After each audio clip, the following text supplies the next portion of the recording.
dispersers. There are, in the market, many types, shapes and sizes. There are heatsinks for the processor, for the graphics card, for RAM, etc. Each one of them is designed according to the thermal needs of what is going to be refrigerated, as is logical. There are three styles in which the heatsinks are usually manufactured today: block of a single extruded metal.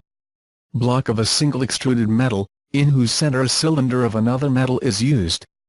Base of a metal with heat pipes and cooling fins. OEM coolers usually use the first manufacturing method, since it is the cheapest, and the metal usually used in these cases is usually aluminum. Other models of dissipators follow the same technique, but the center of the dissipator is replaced by a block of copper. This is done because copper absorbs and conducts heat much better than aluminum.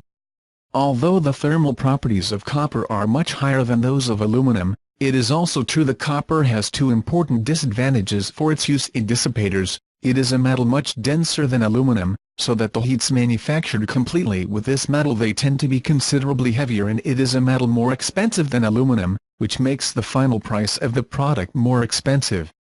The problem of weight is not so serious when it comes to dissipators of small size, which do not raise too much on the surface of the component.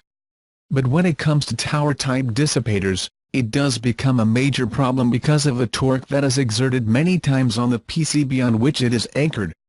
This power can be so important that, on occasions, this type of heatsinks are sold with special supports that allow a more secure and complex anchor to use.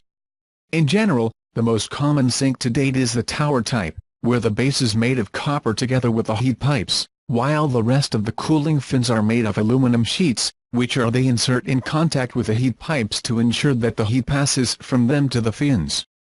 There are some manufacturers that go even further and weld the fins to the heat pipes so that the transmission of heat between both surfaces is perfect, although the usual thing is that they are simply inserted in grooves.